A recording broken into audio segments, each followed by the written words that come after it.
अस्सलामुअलैकुम दोस्तों। एक बार फिर लिटरेचर मास्टर में आप लोग का welcome. Death of a salesman bye Arthur Miller की समरी को आज हम डिस्कस करेंगे। दोस्तों, ये जानरा के लिहाज से एक ट्रेजेडी है। ये फर्स्ट पब्लिश हुई थी 10 फरवरी 1949 को। ये एक स्टेज प्ले है जिसकी प्रीमियर हुई थी ब्रॉडवे पर 10 फरवरी 1949 को।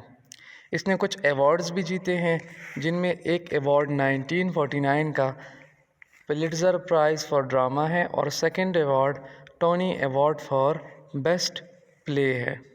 तो दोस्तों, समरी को स्टार्ट करते हैं।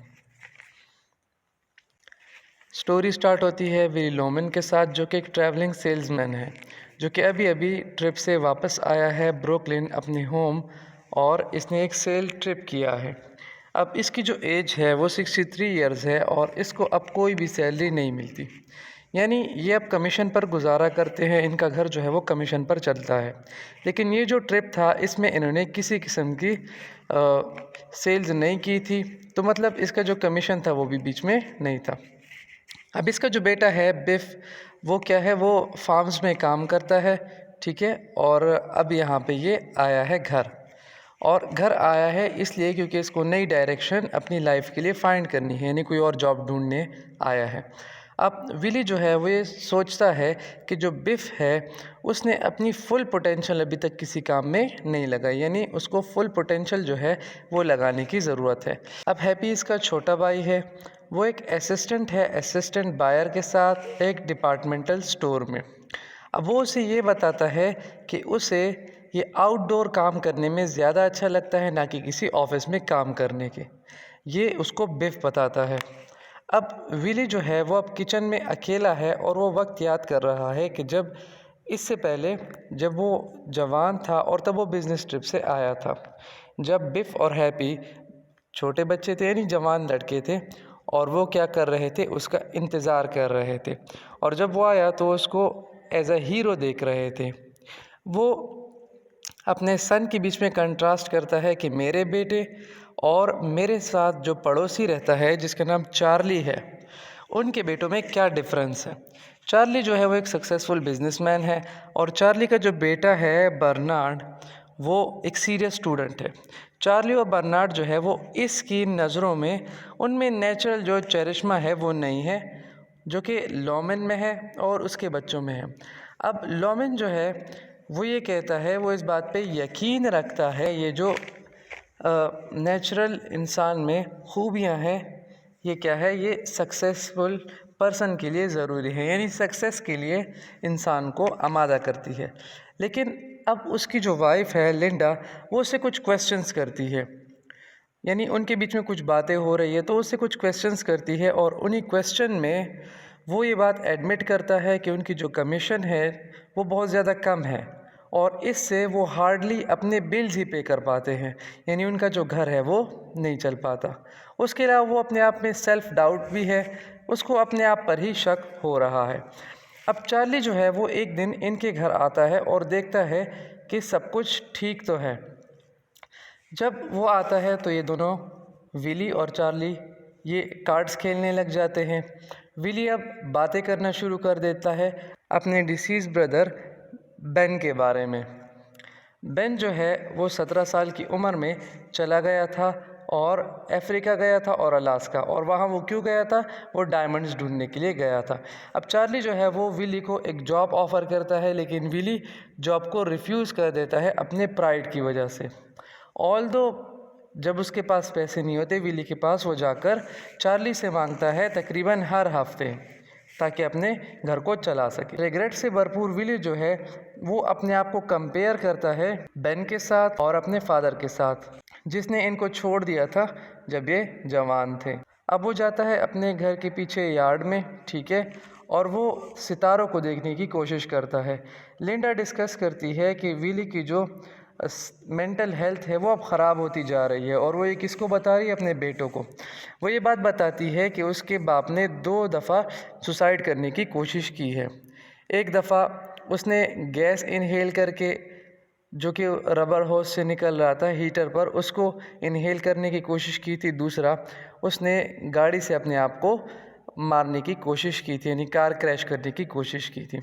अब बिफ जो है वो घर रहने पर आमादा हो जाता है और वो चाहता है कि वो अपना जो प्रीवियस एम्प्लॉयर है जिसका नाम बिल ओलिवर है उससे पैसा लेगा। और वो पैसे इसलिए उधार लेना चाहता है क्योंकि वो स्पोर्टिंग गुड्स का बिज़नेस स्टार्ट करना चाहता है और वो दोनों ये समझते हैं कि अगर वो ये बिज़नेस स्टार्ट कर लेंगे तो उनका जो फादर है वो बहुत ज़्यादा खुश हो जाएगा। अब उनके फादर को जब ये आइडिया पता चलता है तो वो बिफ को कुछ कन्फ्लिक्टिंग एडवाइसेस देता है, ठीक है, लोन लेने के लिए, मतलब कि आप लोन किस तरह ले सकते हो या कुछ इस तरह का। तो दूसरी मॉर्निंग लिंडा जो है वो विली के साथ आर्ग्यू करती है कि जाओ अपने बॉस के पास जिसका नाम हॉवर्ड वैगनर है और उससे जॉब का कहो कि तुम्हें न्यूयॉर्क में जॉब दे दे जो कि तुम्हारे घर के करीब हो। हॉवर्ड वैगनर से पहले इसका जो फादर था वो इसका एम्प्लॉयर था और वो इसके साथ बहुत अच्छा था, लेकिन ये जो हॉवर्ड वैगनर है ये इसका बेटा है, तो ये अभी अभी आया है और विली इस कंपनी के साथ बहुत टाइम से है। तो हॉवर्ड जो है वो विली की रिक्वेस्ट को रिफ्यूज़ करता है। अब विली जो है वो दोबारा से भीख मांगता है और उसको मिन्नतें करता है कि मुझे जॉब लगा दो, मुझे जॉब लगा दो, और इससे हॉवर्ड जो है वो बहुत ज़्यादा गुस्सा हो जाता है और वो उसको काम से निकाल लेता है। अब विली जो है वो ह्यूमिलिएटेड जाता है चार्ली के पास उसके ऑफिस और वहाँ से मनी बोरो करता है। वहाँ पे वो बर्नार्ड से मिलता है और बर्नार्ड अब एक सक्सेसफुल लॉयर बन गया है। अब उसमें वो देखता है कि डिफरेंस क्या है। जो चार्ली का बेटा है बर्नार्ड वो एक सक्सेसफुल लॉयर बन गया है, जबकि इसका जो बेटा है उसकी सक्सेसफुल अचीवमेंट क्या है कि उसने हाई स्कूल में फ़ुटबॉल खेला था। बिफ और हैप्पी जो है वो अरेंजमेंट करते हैं अपने फ़ादर के लिए कि वो अपने फ़ादर को अब डिनर पे इनवाइट करेंगे फ्रैंक्स चॉप हाउस में। लेकिन उससे पहले बिफ कन्फेस करता है हैप्पी को कि ओलिवर ने उसे पैसे देने से इनकार कर दिया, यानी उसको एक कोल्ड शोल्डर दिया और उसने क्या किया, बदले में ओलिवर का पेन चुरा लिया। हैप्पी एडवाइस करता है उसको कि वो अपने फादर जिसका नाम विली है उससे झूठ बोले ताकि उसकी जो उम्मीद है वो ज़िंदा रहे कि बस उसने मुझे पैसे दे दिए हैं और वगैरह वगैरह।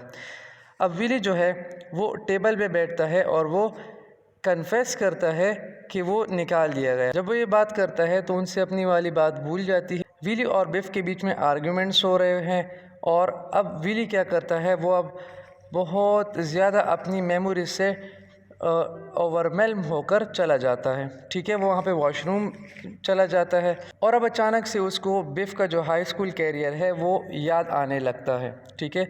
वॉशरूम में वो अब खड़ा है और उसको वो बातें याद आ रही है कि कैसे जो बिफ था वो अपने मैथ्स के एग्ज़ाम में फ़ेल हुआ था और वो जब बॉस्टन आया था कि वो अपने फादर को बता सके कि वो फ़ेल हो गया है, तो वो क्या करता है, जब वो देखता है तो विली जो है वो एक होटल में होता है और उसके साथ एक औरत होती है। और वो क्या करता है, वो तब अपनी पढ़ाई जो है वो छोड़ देता है, ठीक है, और विली के जो नक्शे कदम है उस पर चलना शुरू हो जाता है। और अब वो इसी सोच में गुम है, उसके जहन में यही ख्यालात आ रहे हैं कि जो हैप्पी और बिफ है वो अब दो कॉल गर्ल के साथ वहाँ से चले जाते हैं। और बिफ और हैप्पी जब घर पहुँचते हैं तो जो लिंडा है उनकी अम्मी है वो बहुत ज़्यादा गुस्सा होती है उनसे, क्योंकि वो उसे कहती है कि तुम अपने फादर को इस हालत में किस तरह छोड़ के आए हो। तो अब बिफ जो है वो बहुत ज़्यादा शर्मिंदा होता है अपनी बिहेवियर पर। वो अब कहता है कि मैं विली से माफ़ी मांगूंगा। अब वो जाता है बैकयार्ड में जहाँ पे विली होता है। अब विली जो है वो वहाँ पे सीड प्लांट करने की कोशिश कर रहा है। आधी रात है और आधी रात में वो कहीं पे बीज बो रहा है और उसके साथ साथ वो अपने ब्रदर बेन के भूत के साथ बातें भी कर रहा है और उसके साथ अपना प्लान डिस्कस कर रहा है कि कैसे वो अपनी फैमिली को बचा सकता है। वो अपनी फैमिली के लिए $20,000 छोड़ सकता है जो कि उसके लाइफ इंश्योरेंस की मनी है, यानी अगर वो ख़ुद को मार देगा तो इससे क्या होगा, उसकी जो फैमिली है वो बच जाएगी। बिफ वहाँ पे पहुँचता है तो वो फिर से आर्ग्यूमेंट शुरू कर देता है और वो उसको ये बताता है कि वो अब अपने आप से सच्चा होगा और वो ये बताता है कि ना वो और ना ही उसका बाप कभी बड़ा आदमी बन सकता है और ये बात विली को भी एक्सेप्ट कर देना चाहिए और उसको भी एक्सेप्ट कर देना चाहिए और अपना जो अमेरिकन ड्रीम है उसको छोड़ देना चाहिए। बिफ जो है अब वो रोने लगता है और वहाँ से चला जाता है आर्ग्यूमेंट्स को ख़त्म करके। और इससे विली जो है उसके जहन में ये जो प्लान है ये अब और ज़ोर से इंटेंस तरीके से घूमने लगता है कि बस अब वो ये काम करेगा, अपनी फैमिली को इन जितने भी मसले मसाइल हैं इनसे निकाल लेगा। अब क्या होता है, वो अपनी फैमिली के लिए, ठीक है, जितने भी लोग हैं उनके लिए सब करेगा। तो वो क्या करता है, अपनी गाड़ी में बैठ जाता है और गाड़ी को बहुत तेज़ चलाता है और अपना एक्सीडेंट करके ख़ुद को मार देता है। अब उसकी जो फैमिली है वो और जो बर्नार्ड है वो आते हैं विली के फनरल पे। बिफ जो है वो अभी भी यही मानता है कि जो विली है वो बग़ैर किसी वजह के मर गया और बग़ैर कोई छोड़े मर गया, जबकि चार्ली जो है वो ये बात रियलाइज़ करता है कि विली जो है वो एक सेल्समैन है, ठीक है, जिसने ज़रूरत के लिए अपनी ख्वाबों का सौदा किया है, यानी उसे अपने जो ख्वाब थे वो बेच दिए क्योंकि उसकी फैमिली की ज़रूरत थी। लिंडा जो है वो गुड बाय कहती है विली को, यानी उसका जो फनरल है उस पर उसको गुड बाय कहती है और वो ये कहती है कि उसका घर तो जो है वो बच गया, यानी सारे जितने भी कर्ज़े थे वो चुक गए, अब वो फाइनली फ्री है, ठीक है। अब कोई भी बंदा उन पर किसी किस्म की ऑब्लिगेशन नहीं लगा सकता। लेकिन अब एक मसला है कि घर तो फ्री हो गया लेकिन अब घर में रहने के लिए कोई नहीं है, क्योंकि जो विली था वो तो मर चुका है। तो दोस्तों, thanks for watching my video.